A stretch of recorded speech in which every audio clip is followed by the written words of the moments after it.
Just when America has reached a breaking point with division, visionary influencer Danni Benson's I'm Proud of You Sis bro movement taps into the pulse and heartbeat of a culture radically torn. But this loving mom's voice of reason and calm has received national recognition. How'd you balance having your children and always traveling with the Yankee organization? When I became a dad, I said that I would always love like a mother. I feel like I have to hide certain things or act a different way because I know some people or some kids feel like they have to. As part of the Chapters Network, Benson brings a weekly show aired worldwide on YouTube and Facebook, and her message is creating positive change.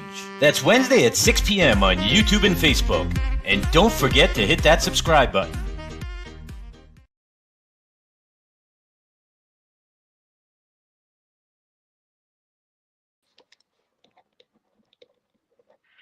Hey everyone. Hi, happy hump day. How's everyone doing this week? The day is longer now. I don't know how you guys are doing, but daylight savings time just really threw me off this week. So I'm hoping everyone's body clock is catching up because I'm still a little bit tired, but hopefully this weekend my clock will be set to the new time of daylight savings time. But I want to say thank you so much for joining. I'm proud of you, sis. I am host Danni Benson, and I have an amazing guest to commemorate International Women's Month because there's so many amazing women in this world who are so doing it, and you might not even know their name. So I love bringing these women on my show because it gives other women, gems that they might need that they wouldn't get before, advice, all the things that we need so we can succeed. So I want to introduce this guest. Her name is Theresa Bowe. I want to give her flowers. She's an author, motivational speaker. She also has a company that is like a nonprofit called Heals and Motivations, where she goes all over the country to inspire and motivate women just like me and you. She has a book called Mommy's Boyfriend, which dives into talking to your daughter, especially, or your son, about ways that you can bring up, this might be a little bit of taboo conversation, but molestation, making sure that your little babies know signs of if someone is making them feel uncomfortable, that they can always come to mommy or daddy or someone that they really trust to talk to about it. Because, in our society, 1 out of 4 people in our country has suffered some sort of molestation. So Theresa wrote this wonderful book that I want the world to know about because sometimes it goes on in our households, and because of embarrassment, we don't want to talk about it until we get into adulthood. So our objective is to talk about it now, or talk it to your babies now when they're small, so they don't have to carry that load of emotional baggage through adulthood, because sometimes that changes you if you have to carry it and not speak about it. But I'm here to give Miss Bowe her flowers. Theresa, thank you for coming on. Proud of you, sis. How are you today? I am great. Thank you for having me. Thank you. It's a pleasure seeing you. Congratulations on all that you two are doing. Yes, and congratulations to all the things that you are doing. I am just so proud of you. I mean, like, you juggle so much. So tell me, first of all, how do you do it? How do you juggle all these different entrepreneurship things that you do? Because you're also a realtor also. Yes, I mean, I give all praises to the man above just for making me the woman that I am. But, I have a drive and I have a why. And those two things alone will give you the strength, the courage, the energy, just anything that you need to just kind of just keep going. So because of what I've been through and who I am today, it's in me now. So let me ask you a question. What have you been through to give you this drive and to give you this purpose in your life? Okay. I mean, I'm just going to just jump right into my childhood. We're both from the same neck of the woods, but I watched my mom raise me off of survival. Me being a woman, I understand what the difference is of needing somebody and wanting somebody. So because my mom needed someone, we had to suffer through a lot of things, and child molestation was one of them in my household that ran rampant. Unfortunately, I didn't even know my sisters and brothers were going through what it was that I was going through at the same time, but I did watch my sisters, become victims of crack and cocaine. My brothers were arrested for drug dealing. It was just a bad childhood. And me being able to actually leave New York, get a scholarship to Kansas City, Missouri, and just get to see different things. Just, I wasn't stuck with teen pregnancy and all the negative things that I did not want to be a part of. It just gave me the strength to just keep going and to figure out something different. I wanted to be an example. I wanted to do more. I was my mom's last child. I mean, what an amazing story, because you could have followed your predecessors. You could have followed your sister. You could have followed your brother. I mean, especially when you're young like that, you don't even know what's really right from wrong with what they're doing. But you had the strength with the love of God to know that you wanted something better, or you wanted a different ending to your story. So you decided to leave that, which is amazing, because it takes a lot of courage to leave your family. Mm-hmm. So in going to school, what motivated you to be who you are right now? Did you meet mentors? Did something drive you to say, this is what I want to do? Because becoming an entrepreneur, especially from our generation, wasn't something that was talked about. So what gave you that drive to want to proceed in that direction? Well, when you have nothing or you have no one to help you, you have to figure things out on your own. I knew that I did not want to be broke. I knew that I didn't want to be like what I left behind. And I did get to see different examples around me of working women and working men. And I got to see a roommate in college that actually went to work, had her own car, and she was doing this off of hard work. So I knew, I was like, listen, I want all of those things. What do I need to do? So I just literally jumped into work, Danni. When I tell you, I did my little work study jobs at college, but I stepped out and I started to become an entrepreneur. I got my real estate license at a young age because, once again, I got to see someone else sell a house, and then I got to see their commission. And I was like, wow, you can make $10,000 that quick off of selling a house, doing something beautiful and amazing, helping people. So it was just me getting to see, like you said, different people around me actually doing more and getting more. And I just knew I wanted the same thing. And I totally get what you're saying, because if you're not sometimes people live in their bubble, right? They don't leave their area. They still have the same friends, which is fine, but they don't get to explore the world. So they sometimes think this is it until something happens in your life and you pop that bubble, and for some reason you just go someplace else, and you're like, wow, there's so much more to this world that I was never exposed to before. Sometimes I wanted, one day I thought I wanted a small little house, because that's my parents, they were humble, they had a small little house, until one day I went to someone else's house and I was like, wow, there's homes like this. And I'm like, okay, this is what I want. So it's just being exposed. A lot of kids are not exposed. A lot of kids, unfortunately, are stuck where they're at, and they don't understand that there's something greater for them out there, and they just need to go to explore. So what gave you that courage, that you know what? I'm going to pop that bubble. I'm going to get out of my circumstance. I'm going to get out of my area, and I'm going to go someplace brand new to see what's out there, because I don't want to repeat this right here. What gave you that courage? Because a lot of people just stay stay around what they know. I mean, it's exactly what you just said. When you see more, there's more out there. There's a part of our brain called the reticular activating system. So whoever is watching this, please Google it. It's the RAS. It's like the part of your brain. So what you focus on, you can actually manifest. So if you focus on negativity, what happens? You wake up and everything is negative. You focus on that car that you want. Once you leave that dealership, what happens? You drive up the street and you start to see the same car that you just focused your brain on. So I intentionally programmed my brain to want more, to see more, to do more. And that started from when I woke up in the morning, what I read, what I was doing every single day. Even the people that I started to be around, I chose my friends differently. I knew that certain friends will bring certain things. So I intentionally befriended people that can actually help me grow. So, like I said, I think everyone that's listening to this right here, you have to understand what you focus on, you pretty much can get. So focus on positive things, focus on growth, focus on the things that you want, and just watch in a matter of time, you can get them.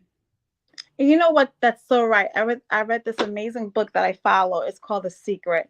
Mm. And it's like whatever you think will happen. That's because that's what you're attracting. And I always say one day we're all going to die. That's one thing that's going to happen in life. And we're going to realize that is a secret. Like, Mhm. even if bad things happen to you, try to find the good in it. Try to find like the positive in it. If you want something, and it happens to me all the time. Sometimes I call myself the queen of manifestation because I will literally see something and just think about it and just focus on it. And then for some reason, maybe not today, maybe not tomorrow, but my body and my being just gravitates to it, and it actually does happen. And that's why I tell a lot of people all the time, even if you are in a negative circumstance, please find a positive way to get out of it. Because sometimes negativity, what they say, misery likes company, right? Because I'm miserable, then I'm going to attract all these miserable people around me, and we're going to be just drinking wine and just be miserable, right? But when you're around positive people, people who are movers, people who want more out of life, people who want more money out of life, if you're around those type of people, that too will be you, because you will be getting gems from them that you might not get from a circle that's very negative or think that they can't get more out of life. That whole misery circle, that becomes your circumstance because you start adapting what their views are. So And I just Danny, want to. I'm sorry, it's just as simple as how much we all are on social media. I mean, who we are following, who you are following on a daily basis. A lot of us spend a lot of time on social media. I'm guilty. I have a timer on my Instagram that stops at 45 minutes in a day. And I'm like, wow, that's still a lot of time to be in other people's lives and business. So it's like, pay attention to that. I now follow people that's positive, that's talking about Yes. making money, that's talking about all of those things. So many of us will measure our own growth based off of what someone else is portraying on social media. And a lot of times it's not true. They put their best foot forward and they fabricate things to look good. So you got to pay attention to that as well. Just who are you following?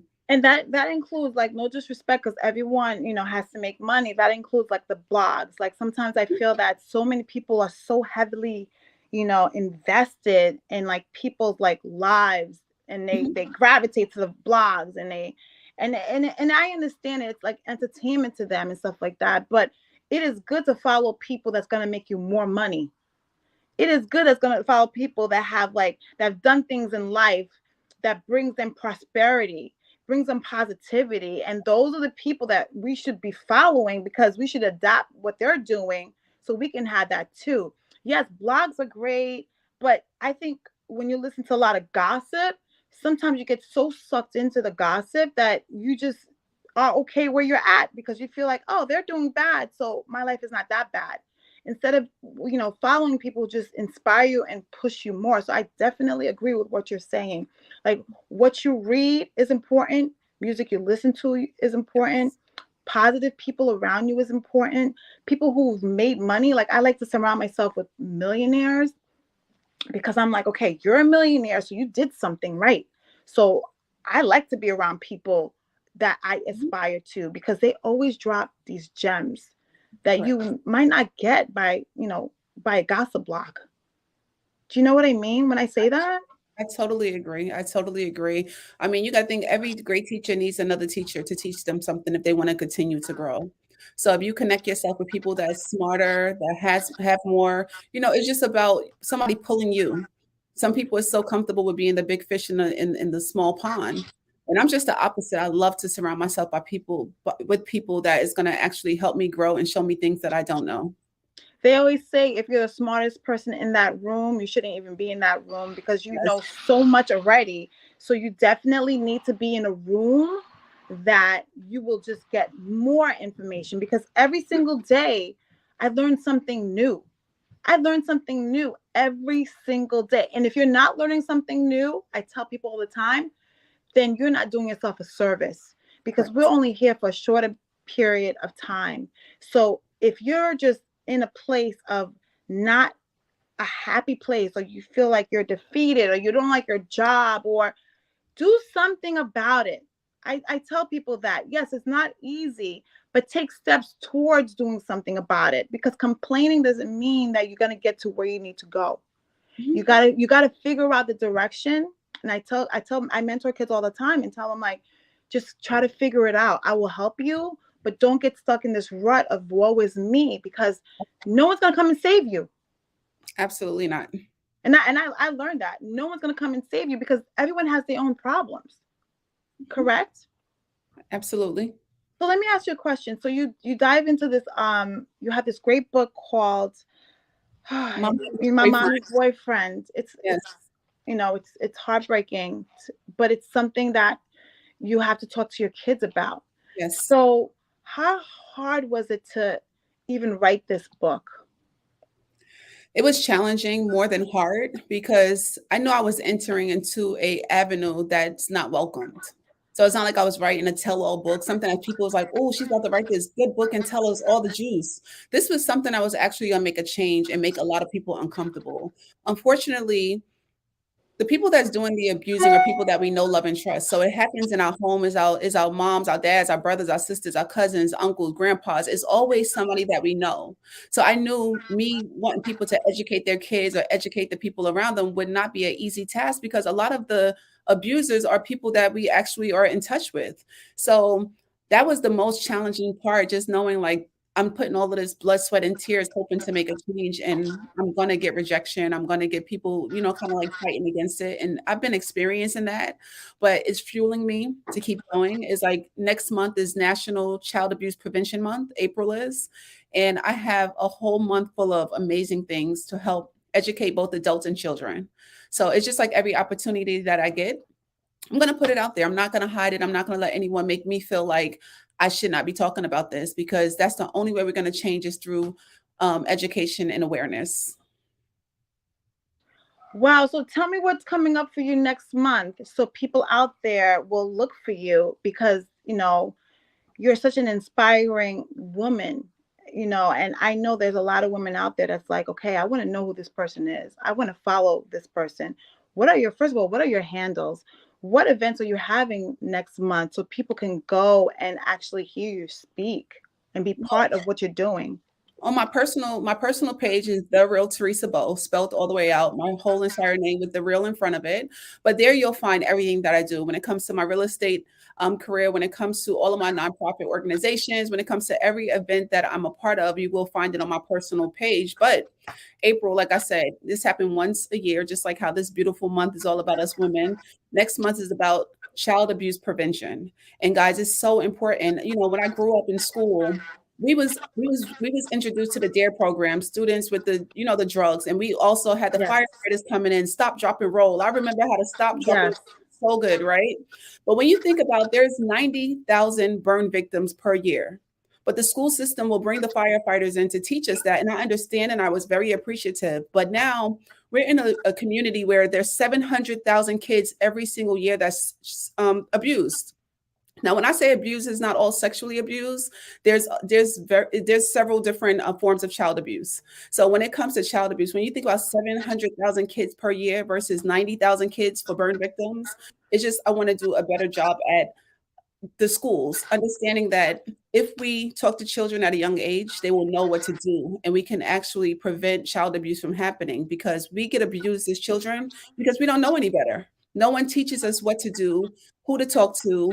If someone does something, we have no rules or nothing. We get no knowledge.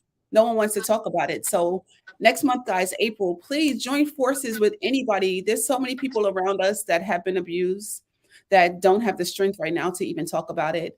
And when I tell you, that was my healing, being able to sit amongst other adults and realize I was not the only one. I thought I did something wrong. I thought it was my fault.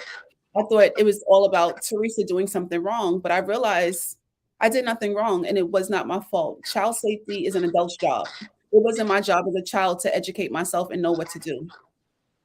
I mean, you are so right, because there's a lot of scared babies out there that don't know what to do, because what happens is when you're little and this is the household that you know, sometimes you think this is normal. Sometimes you think this is what other households go through.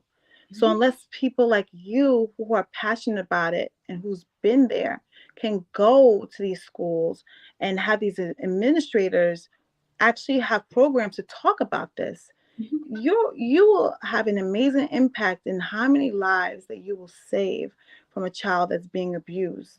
Because you are right, school really doesn't really touch on abuse.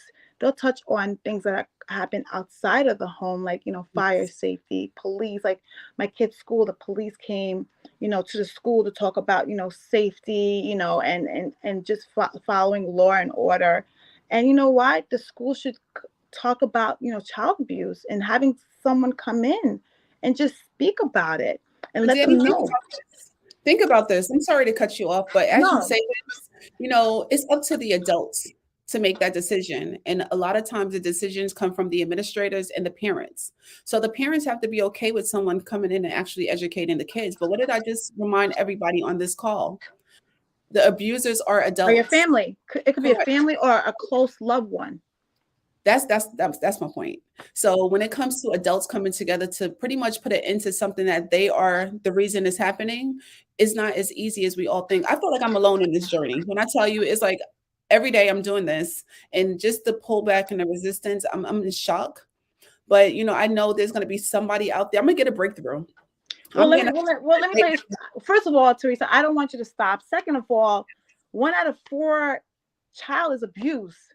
So that adult that you might be going to and saying, hey, we need this program, you never know what's going on in their household. You never know. Like, they're like, oh, I don't want this program because it might spotlight something that I'm doing, that I'm an adult and I know I'm doing wrong, but the guilt might be there. Or, it's like ignorance is bliss. Let's not tell these kids about this, because some adults do want to continue this very bad behavior. I'm manifesting this on your show. Yes. That there will be a breakthrough in 2022. I'm going to make extreme strides. I'm not going to stop. I'm going to keep going. Someone's going to hear it. Someone's going to step up. Someone's going to put me in the right position to do what I need to do to change the lives of many. So it's just like, I know it wasn't going to be easy when I stepped into this. I don't expect it to get easier tomorrow, but I just know with diligence and just the determination and the support of women like you that will allow me to come on their platform and to talk about this. We could be talking about a lot of other things now. I have a lot of things going on, but look at what you chose to focus on today. That's a true blessing. So I appreciate you for that. Well, you know why? Because I know of people also who have been in that situation of molested, have been actually molested. And it's like this dirty little secret that nobody wants to talk about. Another little dirty little secret no one wants to talk about is, human trafficking. Nobody wants to talk about it. But I remember when I was growing up, I used to have like the milk container with missing children on the milk container all the time. And I used to ask my mom, like, where are these kids? Like, why are there so many different kids that are missing? So I think that it's time to like take the Band-Aid off and talk about real serious issues that concern our children, and not be afraid to talk about things because you feel that they're naive. These kids these days are not naive. They are smarter than some adults in this world. And we have to prepare our children to be successful in this life and not treat them like little babies that don't understand what's going on. They're on the iPad 24/7, it seems. If you don't explain it, they'll go right to Google because they know how to spell, they know how to do a sentence, and they'll get the information from there. So where do you want the information to come from? You want it to come from a platform or the parent? Correct. When I actually came out about being abused as a child, my daughter was 3 years old at the time. I actually set my children down. I did not know I was even supposed to educate them at this point. So now I'm learning, because my mom didn't know she was supposed to educate me. In turn, I did not know I was supposed to educate my own children. So I sat down with both of my kids. One was 3, the other one was 7. And both of them understood immediately what to do in the event someone tried to touch them inappropriately. So for everyone that's listening to this, you have to teach your kids about secrets, good secrets and bad secrets. There's 2 different types of secrets. They need to know the difference and how to exercise those 2 things. They also need to know about their boundaries. If they're playing with another child and a child tells them to stop, we need to let them understand stop means stop, no means no. Teach them their boundaries. And we also have to remind them to speak up. I mean, when I tell you so many children are silenced, and that's what my book is about. Susie lost her voice because she kept a secret that she should not have kept. And once someone knows the power of their voice and that they should speak up if someone does not believe them, there's so many other people you can trust to talk to and to tell. If your kids know those basic fundamentals, their life will be different. The trajectory of their future will be different. And it's up to us, like I said, as adults, anyone that's listening to this, educate your children. Educate your nieces, educate your friends' children. It's super important for us to do that. Theresa, I just want to say, I just have goosebumps running through my body right now. And I'm going to tell you right now, you are going to have that breakthrough this year in 2022. I feel it in my bones. I feel like just you talking about it is giving me shivers. And that is the answer that you need to have. I'm giving it to you right now. If I am the conductor, if I am the person that's supposed to give you that message, I am telling you right now, you keep pushing, you keep going for it, because this is an area that needs to be talked about more. And if you're going to be that spokesperson that puts the highlight on this area of child abuse, which includes molestation, then let you be that person. And I'm here to tell you right now that you will. I'll say it on my show right now. You will be that person. In Jesus' name. I have to say amen to that. But I know you have so many hats, but I appreciate you coming on I'm Proud of You, Sis. I have the great appreciation of giving you your flowers. You are super amazing, and you are going to change this world. I promise you that. You are going to change this world. Thank you so much for coming on my show. I'm Proud of You, Sis. And I want you back because you have so many other things that you're doing for your community. I mean, you are a breath of fresh air. Theresa, thank you so much for coming on I'm Proud of You, Sis. And I can't wait to be part of this movement with you. Thank you. Miss Danni, I want to tell you that I'm proud of you, sis. Thank you so much, Theresa. Thank you. And I can't wait for you to come back on again. And please, if you have any speaking engagements, especially with child abuse, because I teach my kids, I teach my kids not to tell me every secret. I don't really believe there's a good and there's a bad secret, in my opinion. I want my kids, I don't care. You tell me everything. So if your husband is planning you a birthday party and he don't want your kids to tell you, that's not a good secret to you. Yeah, you know what? That is a good secret. That is a good secret. Okay. Yes, so that is a good secret. So I get what you're saying. So thank you for explaining. But then we have to teach our babies the difference of what is a good secret versus what's a bad secret. Because when you're little, you might not have the know-it-all, because an adult will trick you and say, this is a good secret to keep. Don't tell mommy or daddy.